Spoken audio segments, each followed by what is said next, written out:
Hadirin perlu tahu, di pelosok kampung sini disebutkan rotibnya Al-Imam Al-Haddad, dibacakan rotibul Imam Al-Haddad. Akan tapi sebagian di antara kita tidak mengenal Al-Imam Al-Haddad, menunjukkan bahwa sesungguhnya Al-Imam Al-Haddad jauh dikenal oleh masyarakat ramai, walaupun namanya jarang disebut di khalayak yang tinggalnya di pedalaman. Akan tapi tidak menjadikan itu aib bagi Al-Imam Al-Haddad, karena Al-Imam Al-Haddad dikenal di mana-mana.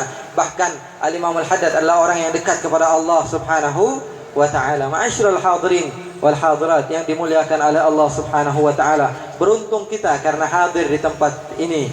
Beruntung kita karena mau menyebut nama orang saleh. Allah Subhanahu wa taala yang menginginkan kalian untuk menjadi orang yang bagus, maka Allah Subhanahu wa taala kumpulkan kalian di tempat ini.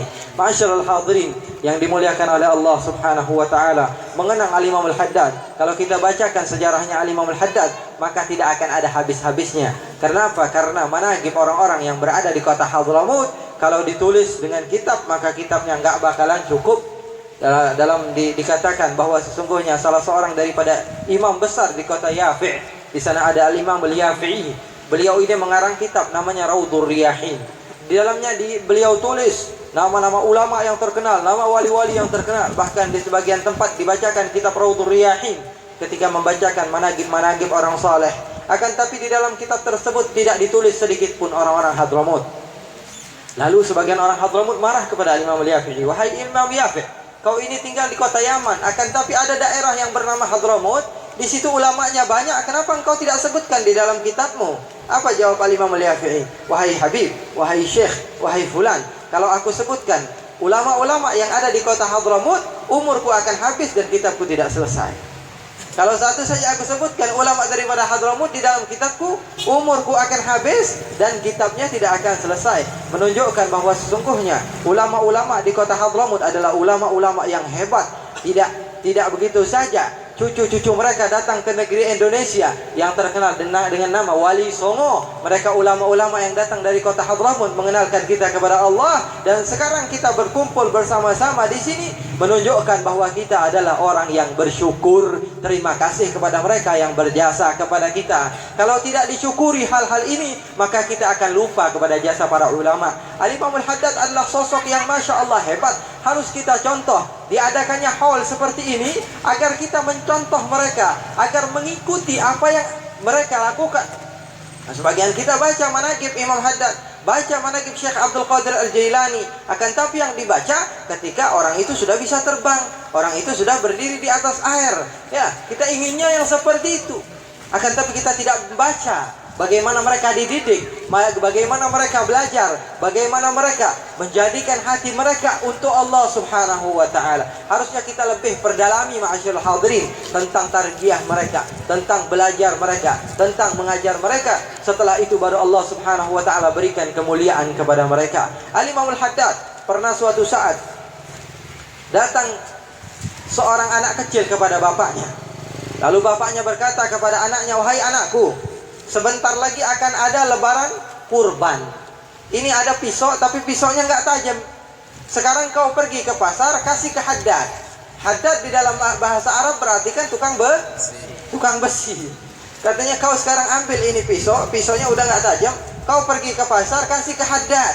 Kasih ke Haddad maksudnya kasih ke tukang besi. Dibawa sama anaknya. Bukan datang ke pasar, datang ke rumah Al-Imam Al-Haddad.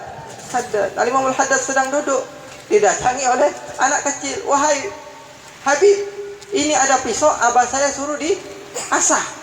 Kaget Imam Haddad. Emangnya saya suka asah pisau? Tapi diambil sama Imam Haddad. Lalu Imam Al-Haddad mengatakan, "Untuk apa ini?" "Ini untuk diadakan kurban, wahai Imam Haddad. Dan ayah saya meminta engkau mengasahnya dan besok saya akan ambil." "Oke," kata Imam Haddad, diambil sama Imam Haddad. Lalu Imam Haddad mengatakan kepada muridnya, "Kau asah ini. Kemudian besok kau siapkan, kita akan berikan kepada orang tersebut." Akhirnya pulang ini anak, khabar khair, ya, dalam keadaan ria, tertawa biasa saja. Keesokan harinya disuruh sama ayahnya mengambil, lalu diambil pisaunya daripada Al-Imam Al-Haddad. Dan Imam Haddad mengatakan, "Ini nak, pisaumu sudah aku gosok, sekarang sudah bisa untuk menyembelih kurban." Lalu kata anaknya, ini Pak, ini Imam Haddad, wahai Habib, katanya ini ada titipan dari ayah, sekian-sekian rial. Ini buat engkau hadiah. Lalu kata Imam Al-Haddad, jangan, aku tidak menerima uang ini, kau ambil saja, berikan lagi kepada ayahnya. Maka anak tadi pulang ke rumah. Kemudian datang kepada ayahnya, lalu ayahnya mengatakan, apakah sudah engkau ambil pisaunya? Sudah ayah, ini pisaunya. Lalu uangnya sudah kau berikan? Sudah aku berikan wahai ayah. Tapi dia tidak mau menerima. Hah? Apakah ada di zaman ini orang yang kerja nggak mau menerima duit? Bingung ayahnya. Kata ayahnya, masa iya? Iya, aku sudah berikan uangnya tapi dia tidak mau wahai ayah. Memangnya kau berikan di mana? Aku berikan di Al-Hawi. Ada apa engkau di Al-Hawi? Nama tempat Imam Al-Haddad tinggal. Ada apa engkau pergi Al-Hawi? Aku suruh kau ke suk, ke pasar, kau pergi ke Al-Hawi. Ada siapa di Al-Hawi? Dia katakan ada Al-Haddad. Siapa Al-Haddad? Al-Imam Al-Haddad.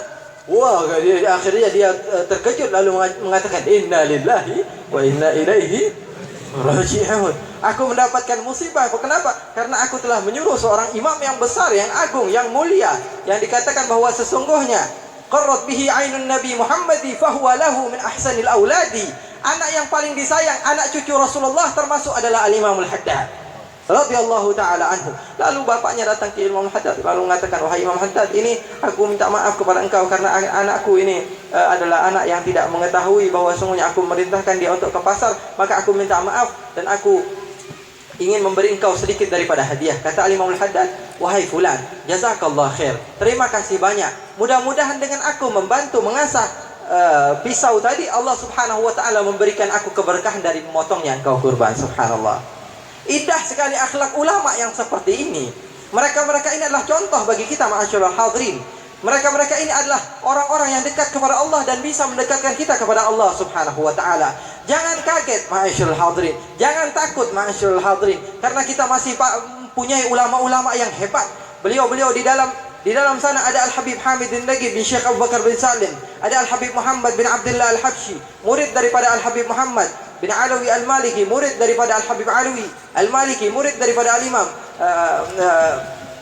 Ahmad bin Hasan Al-Attas. Terus menerus kepada ulama-ulama kita, kepada Al-Habib Abdullah bin Husain bin Tahir, terus kepada Al-Habib Hasan bin Salih Al-Bahar, Al-Habib Ahmad bin Zain Al-Habsyi, dan kepada Al-Imam Al-Haddad. Sanadnya menyambung mereka kepada Al-Imam Al-Haddad, dan kita sekarang berharap agar kita termasuk daripada murid-murid beliau. InsyaAllah Allah subhanahu wa ta'ala membuka telinga kita untuk mendengar ilmu beliau, sehingga kita diaku oleh beliau termasuk murid-murid beliau, dan kita termasuk murid daripada Al-Imam Al-Haddad. Dan Al-Imam Al-Haddad termasuk daripada anak cucu yang sangat disayangi oleh baginda Rasulullah sallallahu alaihi wasallam. Semenjak kecil Al-Imam Al-Haddad tidak menginginkan untuk membaca kitab fikih. Lalu ditanya, wahai Haddad, wahai Abdullah, kenapa engkau tidak mau mempelajari ilmu fikih? Kenapa engkau selalu mempelajari tasawuf? Apa yang dikatakan Imam Haddad?